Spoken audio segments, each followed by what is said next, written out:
Assalamualaikum warahmatullahi wabarakatuh.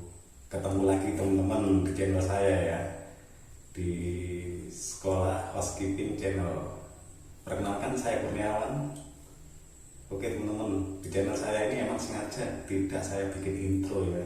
Kenapa? Takut nanti bertele-tele. Teman-teman pasti bosen itu dan malas ya untuk tonton video saya ya. Bahkan sampai akhir itu pun malas itu nantinya. Oke, langsung ke topik pembahasan ya teman-teman ya. Oke, kali ini saya akan membahas tentang klasifikasi kru karyawan apa aja sih yang di dalam hotel itu ya. Oke, terutama kita di bagian housekeeping ya. Karyawannya sih ada apa aja sih?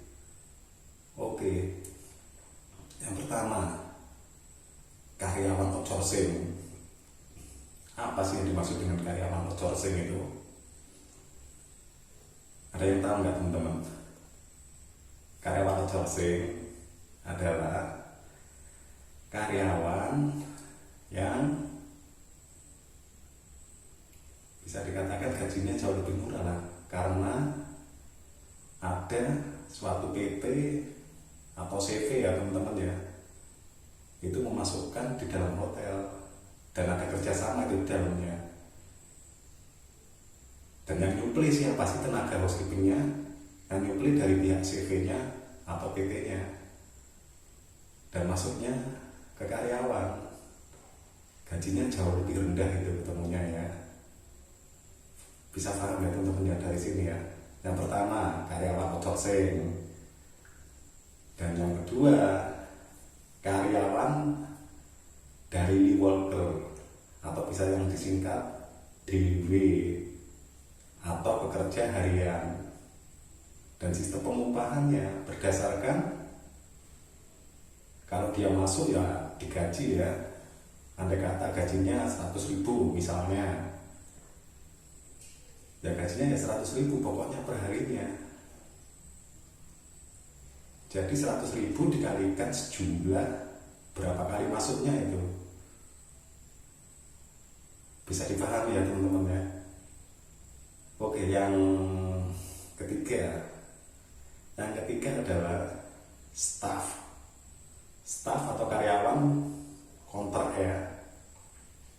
Di sini sebenarnya yang staff kontrak itu bagian daripada staffnya si hotel itu sendiri,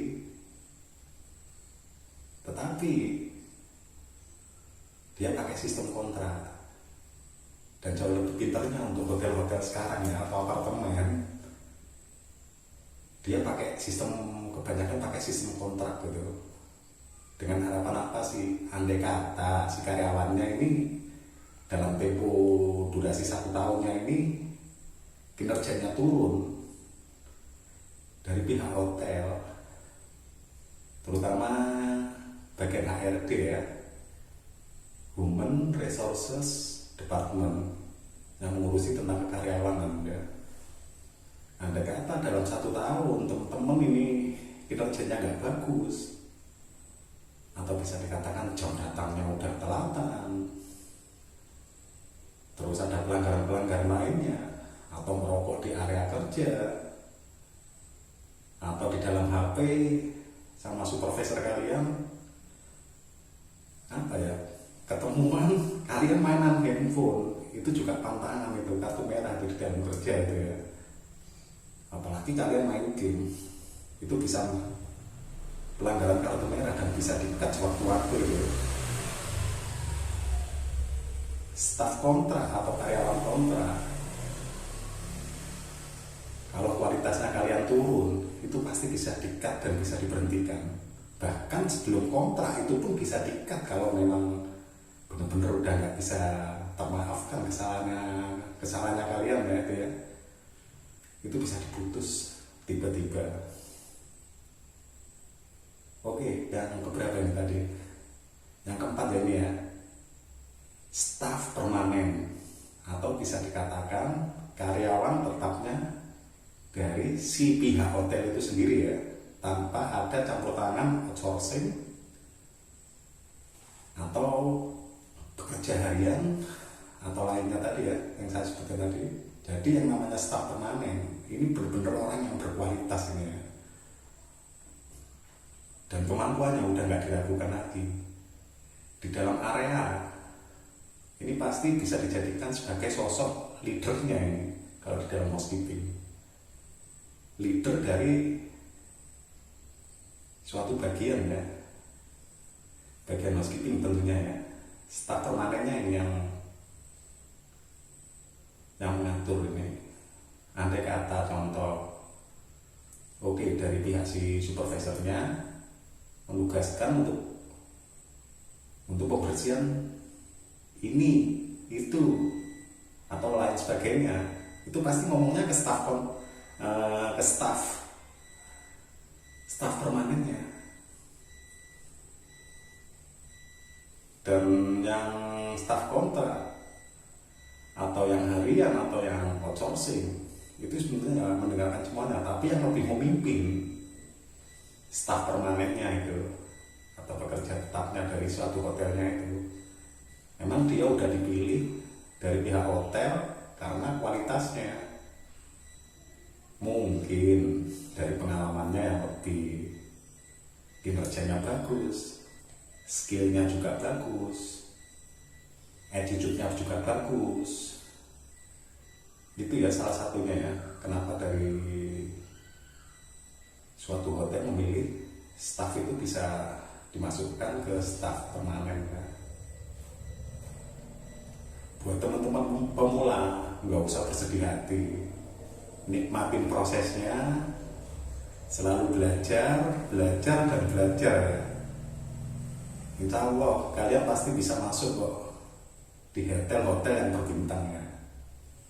Butuhnya teman-teman mau belajar dari step-stepnya apa aja sih dalam bidang housekeeping ini ya. Kalau kalian mahir insya Allah bisa masuk ke hotel-hotel yang berbintang ya. Mungkin dari teman-teman ada pertanyaan ya seputar staf karyawan ya. Tadi yang udah saya sebutkan ya, staf karyawan hotel itu macamnya ada satu, staf outsourcing, dan yang kedua staf harian atau staf daily worker atau yang bisa disingkat DW, itu istilahnya dalam hotel ya. Dan yang ketiga staf kontrak. Staf kontrak ini oke, agak mundur lagi ya dari yang kedua ini ya. Ini staf harian, staf kontrak, dan staf permanen. Ketiganya ini ikut manajemen si hotel ya. Kecuali yang satu ini outsourcing. Outsourcing udah nggak ikut ya ini ya. Manajemennya hotel, ikutnya sama si kerjasamanya sama si PT-nya tadi atau CV-nya. Dan tentunya yang menggaji dari pihak PT atau outsourcing-nya atau CV ya, yang menggaji karyawan outsourcing ini tadi ya. Dan gak lupa dari stafnya ini dipantau dengan satu supervisor. Tugasnya supervisor ini untuk yang ngasih pekerjaan ya, staf karyawannya ini ya, 4 ini ya, yang menugaskan seorang supervisor. Baik buruknya ada di tangan supervisor. Masalah kualitas baik atau buruk, atau kalau emang udah buruk bisa dikeluarin nanti sama si supervisornya. Dan supervisornya nanti kalau stafnya yang 3 ini ya, staf yang udah ikut manajemen hotelnya, pasti dibilangin sama HRD. HRD baru ngontak namanya si 3 staf ini ya, soalnya manajemennya ikut si hotelnya itu. Entah kebijakannya apa itu nanti yang diambil jika ada suatu kesalahan, entah di SP atau bahkan bisa dikeluarkan. Saya himbau ya teman-teman ya dalam bekerja ya, oke agak menyimpang sedikit. Hal yang paling perlu dihindari ya sebagai pekerja di hotel ya. 1, tangan panjang atau mencuri, jangan sekali-sekali ya itu ya. sangat fatal dan kalian pasti hukumannya pasti dikeluarkan itu. Gak peduli nih, bahkan supervisor ini meskipun kalau ketahuan tangan panjang pasti dikeluarkan ini. Oke, jangan sampai memiliki sifat tangan panjang ya teman-teman ya. Soalnya di dalam dunia housekeeping, oke, terutama di bagian rumah ya, di dalam kamar pasti banyak benda-benda yang sangat berharga itu ya. Benar-benar sangat dijaga ya itu ya. Dan attitude kalian harus bagus. Jangan sampai mencuri. Itu sangat fatal itu ya. Oke teman-teman, mungkin ada yang ditanyakan dari keempat tadi ya, yang udah saya jelaskan ya. Satu, karyawan outsourcing. Kedua, karyawan harian atau karyawan daily worker atau yang disebut DW. Atau daily worker ini bisa disebut karyawan apa sih? Kadang ada yang terbaru ini dari Hotel Bintang 5 ini ya. Atau yang bisa disebut on call juga memang, atau yang dibutuhkan dia ditelepon sama si supervisornya, andai kata okupansi rame, yang andai kata oke, saya fokuskan ke rumput ya, kamarnya rame, lagi butuh staff harian ya, mereka ini dipanggil dan ditelepon. Kata lain dari pekerja harian, pekerja daily worker, atau pekerja on call. Dia hanya dipanggil jika benar-benar hotel ini ramai. Bisa dipahami ya teman-teman ya, istilah yang on call tadi ya. Oke, yang ketiga, staff kontrak. Staff kontrak ini statusnya jauh lebih tinggi dari staff harian ya. Staf kontrak, dan kontraknya ini setiap 1 tahun sekali dia pasti tanda tangan kontrak. Dan yang keempat, level tertinggi di staf karyawannya ini ya, di level pekerjanya ya, atau yang paling terbawah ya, ini staf permanen. Ini yang paling tertinggi nih, staf permanen ini. Dan 4 karyawan ini dibawahi 1 supervisor. Dan mengatur si 4 ini tadi jenis pekerjaan apa aja yang disuruhkan dari pihak si supervisornya ya. Oke teman-teman, dari yang saya sampaikan ini tadi ya, jenis-jenis karyawannya tadi ya, kalian bisa dimengerti ya dari apa yang saya sampaikan ya. Semoga harapan saya teman-teman bisa mengerti ya. Jika ada pertanyaan bisa tulis di kolom komentar ya teman-teman ya. Nanti saya akan jawab satu persatu. Mungkin dari penyampaian saya ada yang nggak jelas atau ada yang nggak dimengerti dari teman-teman. Oke teman-teman, itu aja yang bisa saya sampaikan ya. Jangan lupa yang belum subscribe, mohon dibantu ya subscribe-nya ya. Like dan komennya. Memang dirasa jika apa yang saya ajarkan di sini sangat bermanfaat buat teman-teman. Oke teman-teman, sudah dulu ya. Terima kasih. Assalamualaikum warahmatullahi wabarakatuh.